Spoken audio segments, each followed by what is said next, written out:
We are live. This is our second podcast, Amazon Seller's Lawyer, which is the website of ROSENBAUM FAMULARO PC.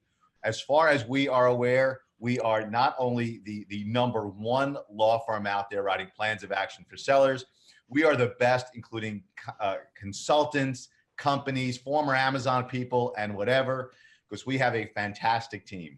And today, what we're going to be talking about are the breaking news issues that are going on over the last week from our 10,000-foot view. And I'm really blessed to have a partner like Anthony Famularo, who's going to be on today. Hi, everybody. Rob Siegel, Travis Stockman, and we're going to jump into the issues. And before we started, I went into Rob's room, and I got to tell you, Rob, it reeked of your boiled eggs. Okay? So that's why we keep Rob in a separate. Hold on, I'm just going to interrupt you. The sentence that you just said was, I walked into Rob's room. So we'll just leave it at that. Okay, but let's get away from the stench in Rob's office, okay? Now we get right into the issues. And Anthony, in our warm-up to this, wanted to talk about some of the latest issues that he just addressed over the last 24 to 48 hours. So Anthony, why don't you take the ball and run with it, and let's get this conversation going for Amazon sellers all over the world. Okay. So Travis and I were just talking about we kind of have like recent suspension reinstatements on the table, and how many of them start from people not knowing their FBA default settings. That on default you can mingle inventory, Amazon can repackage returns. And so we're seeing it as used sold as new, or safety, or inauthentic, but a lot of different complaints have this same root cause where our clients are FBA sellers, but they're not aware that Amazon's default settings allow them to do all this stuff with their inventory, and then they receive the complaints. All right, let's dumb it down, because while we represent and we help advanced sellers and monster sellers all over the world, we also help a ton of people starting out. We help a ton of people from just one dime's warriors, people who are just getting it, retail arbitrage, online arbitrage. So kind of dumb it down a bit and talk about the default settings, the dashboard, and how they can change it.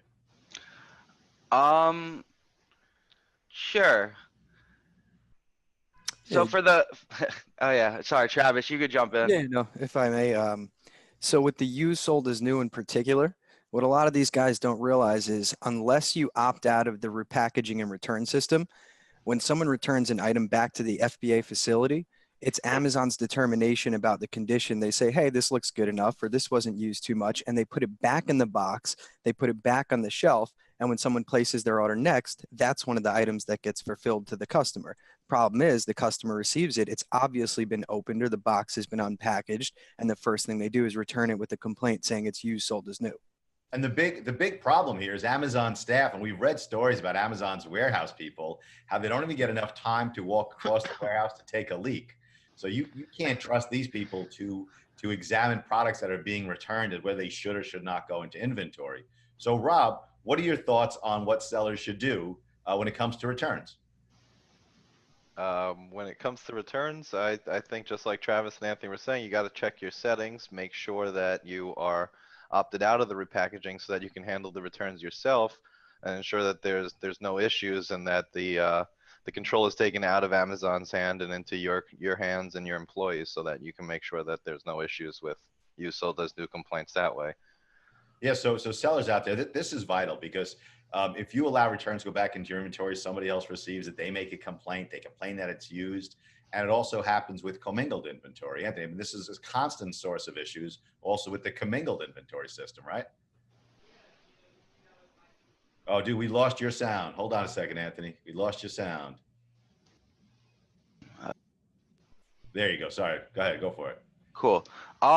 Yeah, with the commingled inventory, not only do we see buyer complaints, we also see IP complaints where companies will claim they conducted test buys, but you know, the test buy can be from a pool of how many other sellers, because with commingled inventory, you know, if you're doing retail arb and you're reselling, you know, a normal product, your inventory just gets packaged, bundled with everybody else's. So if somebody buys from you, they're not getting your inventory per se, they're getting anyone's.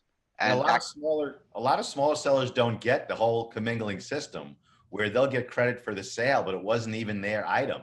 You know, they ship their stuff to a warehouse in like Florida, but it was fulfilled from someone else's inventory in California, even though they got credit for the sale. Exactly. And that's probably the biggest, yeah, that's the biggest, like the difference that like people don't know. They don't even know that they could get all these issues for products that aren't even theirs. Well, what about the loss of sales? I mean, if you opt out of repackaging, you opt out of commingling. Travis, what do you think about sellers? I mean, they're going to lose some sales. I mean, it's a cost risk analysis for them to make. You know, they might lose out on some sales, but it'll ensure that these customers aren't receiving things that were reboxed or returned. You know, it's a balance. If their account is in perfect health, has great metrics, and they haven't had an issue with this so far, then fine. But if they're getting knocked left and right for used sold as new complaints, this is something they definitely want to consider opting out of. It might be worth losing those sales just to ensure that their account is in full compliance and full standing. Hey guys, what I neglected to do when we started this podcast, I introduced my awesome partner, Anthony, okay, because he is by far the most important guy in the room. No offense to Travis and Rob. But Travis is an associate attorney here. He should be admitted. He's not actually an attorney yet, even though he's got like 10 years of law firm experience. He passed the bar. He should be sworn in, hopefully within a few weeks. And we have Rob Siegel with his awesome Bono glasses, okay, sitting in our art room, okay, with my children's artwork behind him. And Rob is a full-fledged lawyer. He's been with us, I think, about 3 years now. Rob is managing our arbitration practice against Amazon. Travis manages our litigation and also making sure all the plans of action for our clients that retain us on an hourly basis get out the door. And so these are the people that you're talking from. These are the most experienced people on the planet when it comes to drafting plans of action, handling IP complaints, protecting private label brands. And just one more thing, and then I'll stop monologuing, okay, before someone busts my balls, is that at the end of this podcast, I'm going to reveal one of Amazon's latest dirty tricks, okay? So please watch us till the end. Amazon's dirty tricks I'm going to reveal at the very end. All right, Rob, why don't you start the conversation on the list of topics on breaking news? We're going to talk about inauthentics and what's going on lately with sellers either losing their accounts or losing listings based upon allegations of inauthentic. Yeah, sure. Just before we get into that, there was actually a pretty interesting article Anthony and I came across, kind of related to inauthentics, which we all know tend to come from overseas and in particular in China. So there was an article that was touching on the fact that China is supposedly going to to focus in on cutting down on counterfeiting in the country. I'm a little hesitant to believe that anything's going to actually happen, but I don't. Maybe Anthony, do you have something to? Yeah, I mean, it was an interesting article. Basically, it said, you know, the part that was optimistic about it said, you know, the Chinese government is supposed to be incentivized as even China is starting to move towards a consumption economy, that they have an interest in making sure, you know, there's less counterfeit luxury goods. The article didn't say all goods, but it talked about luxury goods. You know, the realist side, I mean, like we're some kind of on there is that you could say that, but I mean, if the Chinese government wanted to, they could have already, and they could do severe things to actually make a difference if they wanted to. But to me, it's just an article for now. I'm hesitant to believe anything they write about it. Like I tell you, the consumption economy about it is 100% true. I mean, Anthony and I are in China every month, or at least every other month, and you see it in the cities like Shenzhen and Guangzhou and Beijing. Their brand names are everywhere.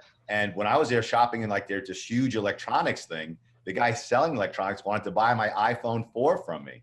Like they're all about getting legitimate brands. So maybe this serves kind of two focuses for them, or two goals, where they get to sort of kiss back up to American businesses. And also that's what their own people want. Although I don't really know if the government cares what the people want. Travis, what do you think about this topic? No, I think it's interesting. Like Anthony said, for now, it's just it's an article. We take it as it is. But, you know, if we start seeing some actual affirmative action, that's a different story, you know?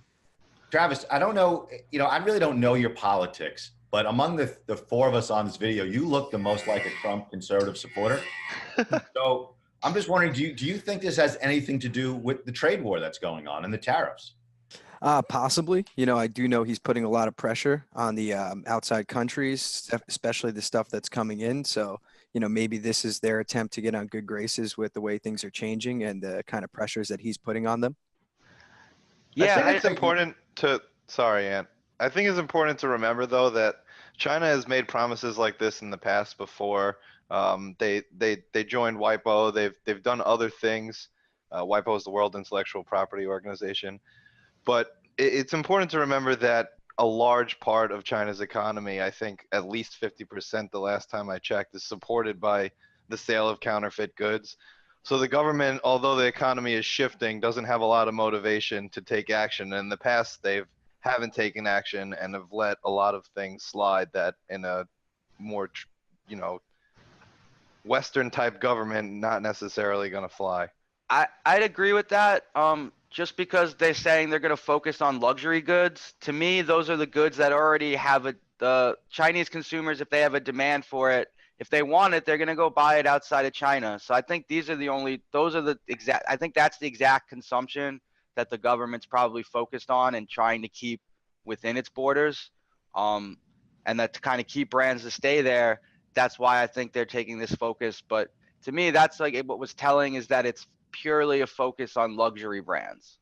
I gotta say, I don't agree with you. Like 50%, I think that's way overestimating how much of their economy is based on counterfeit goods. I think it's a thing of it's not over yet. There's still a lot of counterfeit, but I don't think it's anywhere near 50%. I think it's certainly on the downside, since you don't really save much by getting counterfeit products anymore anyway. People can get the real deal right from the same factories where they're made. So I don't necessarily agree that it's that large a percentage of their economy. But I do agree. I hope the government does do something. I think it's good, not just for sellers who are selling legitimate products, but also as our private label sellers grow in terms of their brands. I think it's great that there's a crackdown. I mean, we're about protecting legitimate sellers. Okay, we'll help sellers around the world. But if you're selling counterfeit, it's just much harder. So I think the crackdown is really good. All right, I want to move on our topics. Okay. And again, stick around to the end of the podcast to learn about the latest Amazon dirty trick, which is in writing by their lawyers, okay? The counterfeit litigation that's going on in the Southern District of New York. And Travis, you've been working on this case a bit and you're aware of it. Why don't you just give a brief outline of what's going on for booksellers and litigation by some major publishers? So essentially an effort to kind of crack down on these counterfeit sales, these major publishers are really heightening their kind of fishing expedition. They want to find who's selling this. They want to find the top source. They want to find the actual source of these counterfeit books. So what they've been doing is filing slews of copyright infringement lawsuits in the Southern District of New York, Northern District of Illinois is another big venue for this. And essentially many of the defendants, typically in each of these cases could be about 100 at a time. There's 100 defendants, of which I'd say 90% are overseas. Most of them won't actually even get notice of the lawsuit or be able to respond to the lawsuit until a judgment comes in. And when they get that judgment, usually they freeze one of their U.S. assets. And that's when they first realize, oh, wow, there's this pending case against me. So essentially, it puts these book publishing companies in a big position. We're often fighting for these guys and defending these guys, but it puts them in a powerful position because then it puts the upper hand in their play. And essentially, they start looking to settle out and they get more information. It's a balance when I'm trying to work with these guys. They're looking for two things. Yes, they want to get, paid for the damages that have been incurred for the copyright and counterfeit sales, but really what they're looking for is information. They want to stop this at the top end. They want to find the source of these books and they want it to stop. We've also seen the law firm that has all these cases. The website is O&Z. It's Oppenheimer and I forget the Z name. And the publishers are McGraw-Hill, Cengage, and Pearson Books. So these are like the top textbook manufacturers. And one of the major problems are that the counterfeit books are often a higher quality than the ones that actually are produced by the manufacturers. Yep. What's amazing is most of them are for used textbooks too.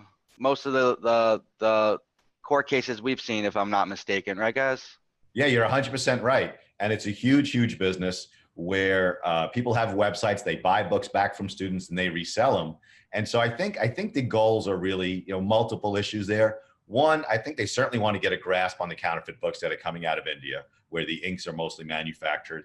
And number two, they want to sell the books themselves. They're trying to kind of decimate the used book market, which is going to kill students and raise their costs of buying textbooks, which are ridiculously expensive. I mean, Rob, okay, last year you were in law school. How much were the textbooks? I'd say at least $1,000 a semester if I had to Yep. buy new ones.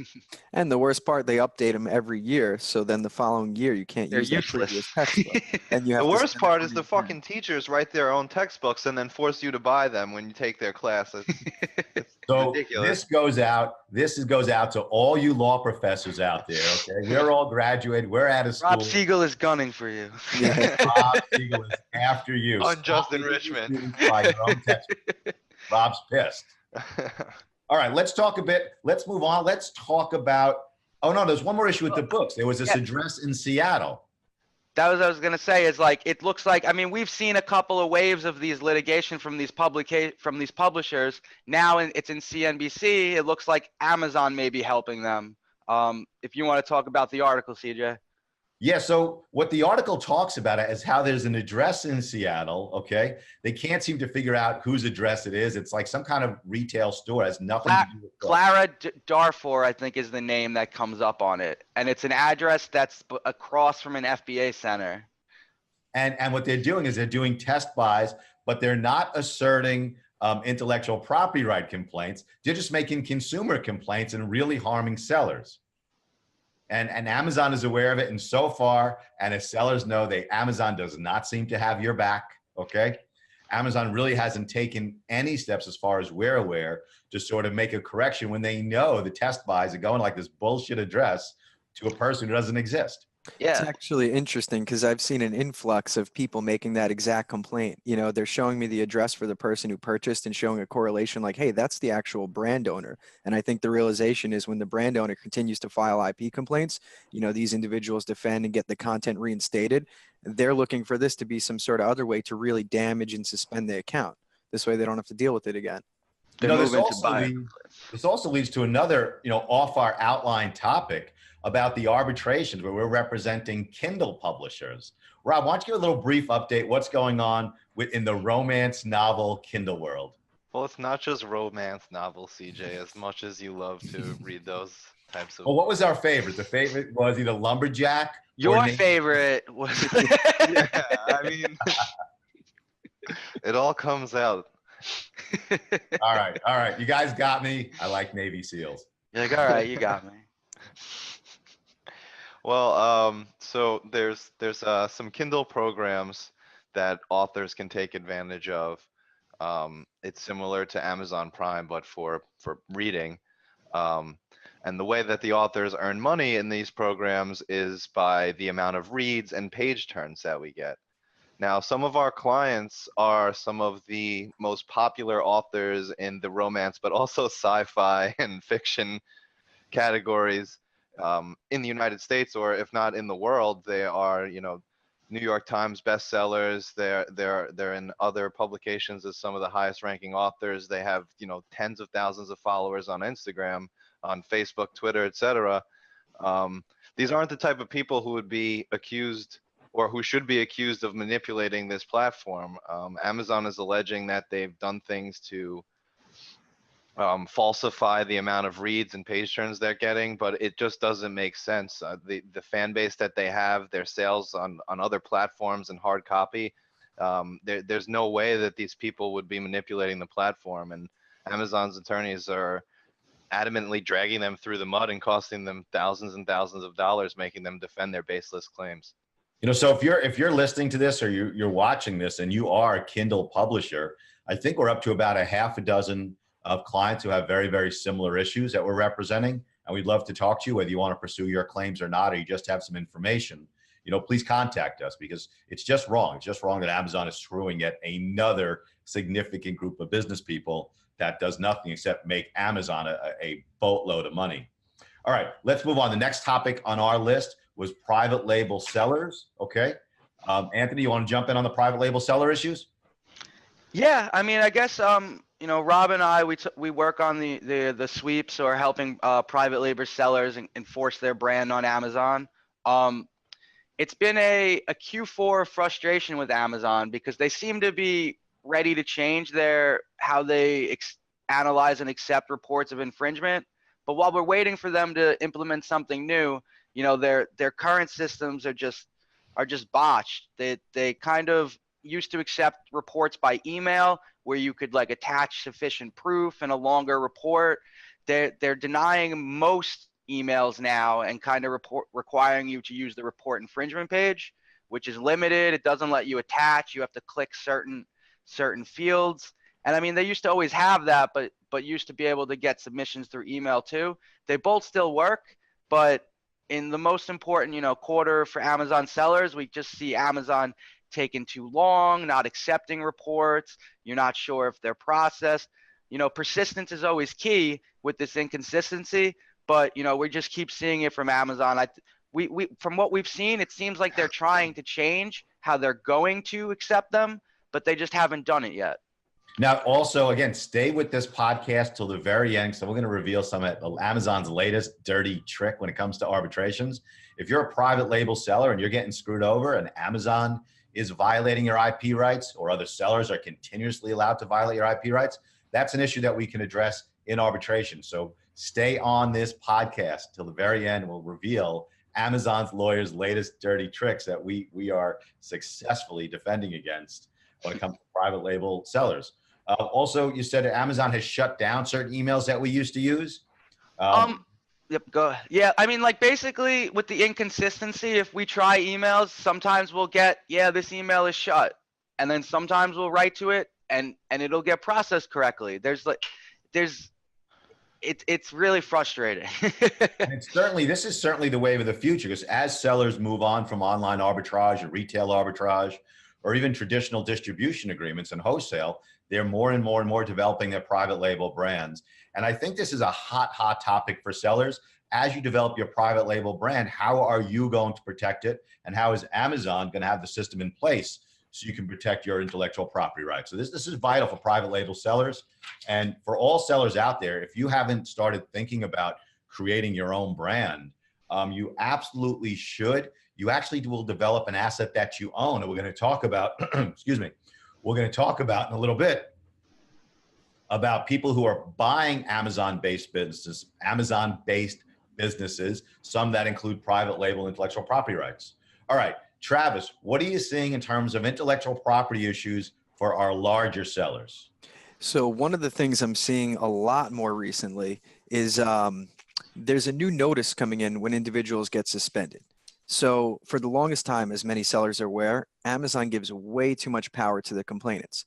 Typically, without a retraction, it's extremely difficult to get the content or the complaint get the content reinstated or the complaint removed without that retraction. What we're seeing now is these notices coming in they're not providing a complainant email address. Rather, they're just saying, show us why you are not infringing, and include some sort of documentation if you can, invoices, letter of authorization. But this is actually great news for sellers. I don't know if this is just a temporary change in their system.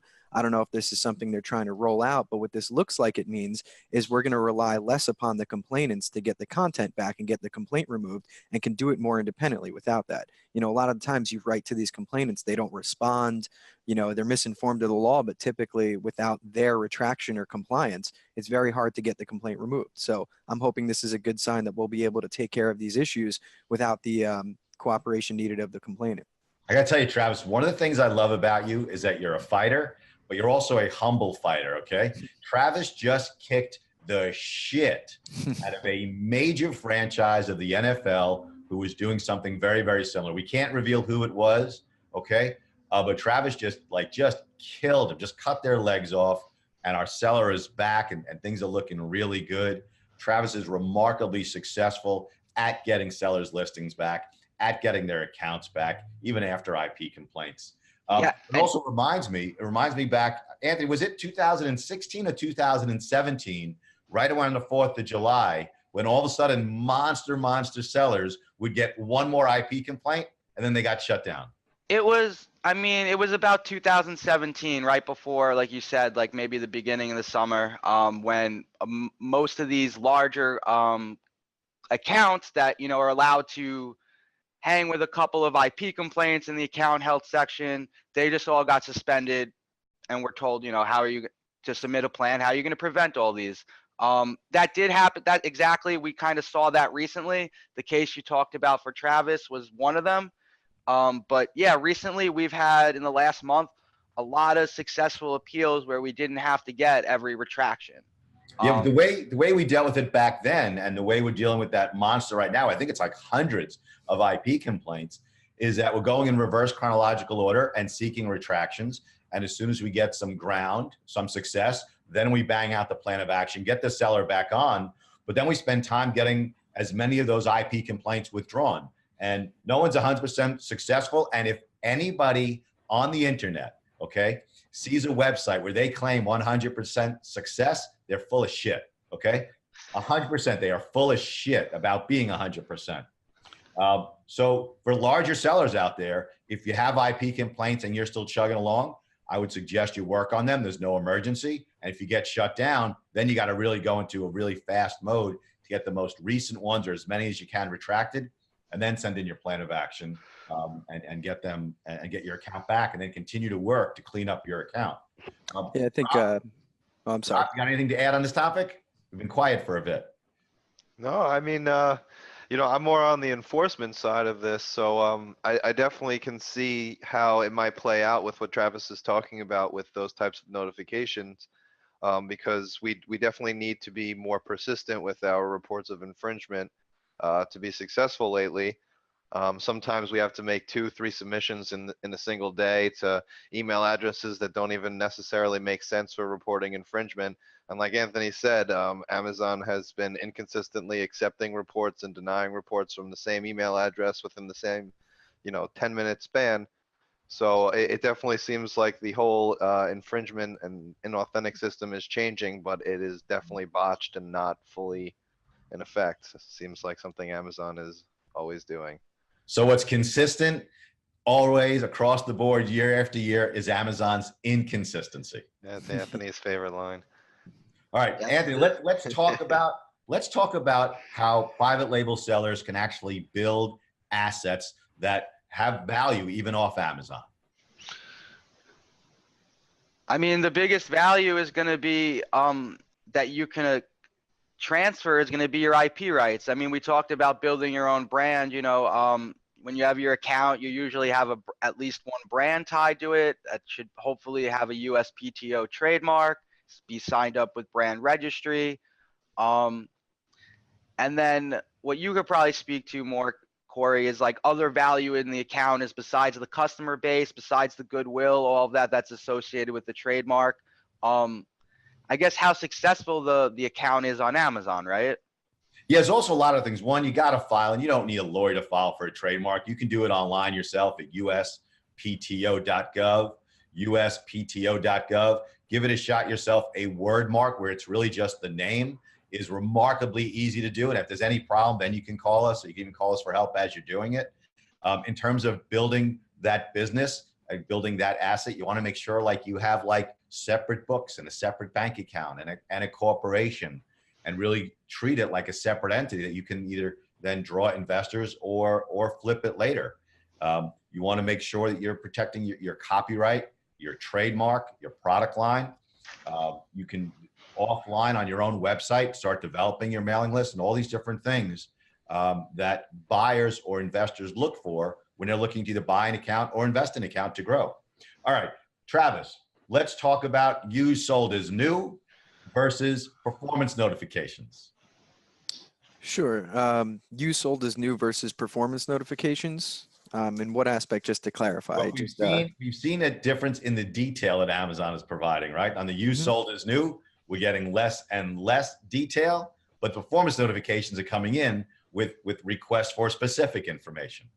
Oh, sure. Am I talking to the wrong guy about this issue? No. I just wanted to clarify. So yeah, with the used sold as new, often the detail they're looking for is just invoices or sources of your supplier. They want to see an invoice or receipt that shows when you purchased the product, it was in new condition. One of the troublesome issues is if the invoice doesn't display this information, but that's not the end of the road there. What we usually do is have them reach out to their supplier. Supplier writes a letter authorizing that when he sold this, even if it's not present or displayed on the invoice, everything was in new manufacturer condition when it was sold to them. And like you said, CJ, even if you have to give them all that info on the notification, they're usually not telling you more. now they've started to say, we want greater detail. We want greater detail. It seems like a little change in the template response they give. But to me, it's more of the same fluff. It's just that the template response is slightly changed, and everything is, we want greater detail on the root cause, greater detail on the measures you took to correct this error, greater details on how it's never going to happen again. But still, they don't tell you, where to get that from. So to me, it's a change in the form response, but like Travis said, you still have to know all that back work you have to do to show them. I gotta tell you what I've liked about the change that I saw is that you'll see ones where it's just asking for more information about the root cause, period. Not telling you what you should identify as the root cause, but they're telling you address that issue, and the other things I've been satisfied. But just like, when we have, 30 new plans of action in a week, we may get 15, requests for more information, and some are more specific and others are not. But I think that's a significant change for sellers, that at least some of the performance notifications are a bit more specific, which is a huge complaint among Amazon sellers, that Amazon doesn't tell them what the problem is. So any further specification, I think is a really cool thing. I've seen a lot of those guys who get the request for greater detail. I think the one correlation I do notice, they're really good about identifying what the complaint was. Okay, the customer said they received it, it looked damaged, it looked unopened. And it's one thing to identify why they got a product that was deemed like out of the new condition, but it's another thing to identify why that happened. In this case, like we were talking about earlier, do you have the return and repackaging feature enabled? That could be the cause that you're not identifying. How do you fix that? Disable that feature, it won't happen again. So it's not just about identifying why the customer complained, or that the product itself wasn't in good condition. You really have to focus on that cause. Was it damaged during shipment? If it wasn't a repackaging and return issue, the more clarity you give on those details, the less likely you're going to get one of those performance notification responses requesting more detail or information. Great tip. Rob, is there anything you want to add before we move on to Amazon's latest dirty trick? I knew you were itching to get that out. Yeah, I think it's just as like a final takeaway, it's kind of important for everyone who's listening to realize every single topic that we hit today, inauthentics, private label sellers, the books, IP issues for the larger sellers, buying businesses with Amazon accounts, everything we talked about, there's some sort of change that seems to be going on, or something new and something different that's happening. But the thing with Amazon is that it hasn't applied across the board and been a uniform decision yet. So sellers really need to focus in on what's new, but also what is, so that they can be both ready for what's currently going on and the future of how Amazon will be. So with that, I will leave it to CJ for this exciting news about the scummiest move Amazon has taken yet. How about we call it like the scummiest move of the week? We could have like a whole graphic with like an explosion, okay? The scummiest move of the week. So here's what Rob is calling the scummiest move of the week. So you guys know out there that we handle, according to Amazon's lawyers, 75% of all the arbitrations in behalf of sellers against Amazon. And Rob Siegel, who I am blessed to count as one of my great friends, and also a colleague here at our law firm, manages the vast majority of those arbitrations. And what happens is you file for arbitration with the AAA, the American Arbitration Association, and it gets assigned to a case manager. And we've had, what, Rob, about half a dozen different case managers at every point in time? I'd say probably even more than that, maybe closer to 10 or 12, but yeah. Okay, and the case managers are all about the same, and they make rulings sometimes in our favor, sometimes in Amazon's favor. And Amazon's lawyer actually wrote a letter. They did it in secret. They didn't give us a copy of it, which is totally wrong. You're always supposed to provide a copy to the other side. And Amazon basically wrote through their lawyer, okay, that if they don't remove this case manager who they thought was ruling in our favor too much, they were going to change the contract and take their business elsewhere, which is ludicrous. I mean, how are sellers supposed to get a fair shake if when Amazon starts to lose, right, they change arbitration companies? So that is this week's dirty Amazon trick, that as we are kicking the crap out of them, they decide that if they continue to get rulings they don't like, they're going to close up their tent, they're going to take their ball and go to another playground. All right. That's literally, I'm sorry to interrupt you, but that is literally like, to put it into perspective for sellers, that's literally like filing a lawsuit in one state, the judge not liking you, and then you withdrawing your claims and filing the lawsuit in another state where the judge might be more favorable towards you. It's codified in the Federal Code of Civil Procedure that's not allowed. It's called forum shopping. It's total bullshit. It's an incessant. It's what copyright trolls do. Yeah. And CJ, I wouldn't even call this a letter. It was 75 pages of nonsense. Really, false accusations and just 75 pages of wasted time to attack someone who is just doing their job. So again, Amazon is trying to hurt people rather than help people. They're trying to cheat the system, and they're trying to go around the law and the contract that they've drafted and enforced upon all these sellers across the world. And I got to tell you, the reason, a couple of things why I think it was really, really scummy to do. One, it called out a specific person who does a really, really great job and basically put her job on the line, which I thought was 100% wrong. Okay. It was just a wrong thing to do. Number two, it's just trying to take away the fair remedy of arbitration that exists for Amazon sellers. And I got to tell you, so far, the AAA, the American Arbitration Association, has stood up to Amazon and said, fuck you, Amazon. We're not taking that case manager off. And I hope they stick to their guns. They're a not-for-profit agency, and I hope they stick to it. All right, last but not least, everyone doing business on Amazon, or not everybody, but most, probably also shops on Amazon, okay? And as we get closer to Christmas, if you're doing your last-minute shopping on Amazon, please use the Amazon Smile program. We are not here to bash Amazon. We help sellers with all sorts of problems with Amazon, but it's still a great opportunity. We do have some really great programs for vets and getting groceries to poor neighborhoods. And the Amazon Smiles program is an absolutely tremendous program. Thank you, Amazon. Thank you, Jeff Bezos. Shop through the Amazon Smiles, and please, please pick the Ty Lewis Campbell Foundation. Ty Lewis Campbell Foundation. Ty was my buddy's son, and he died of a very aggressive form of brain cancer. And his dad, Lou, and his mom, Cindy, created this fantastic foundation called the Ty Lewis Campbell Foundation that does nothing but raise money to find better treatments and God willing, a cure to pediatric cancer. So please shop Amazon Smiles, and please pick the Ty Lewis Campbell Foundation. And thank you for watching, and stay tuned. We're going to try and do one of these every single week. So thank you, Anthony. Thank you, Travis. Guys. Thank you, All right. Rob. Thanks, everyone.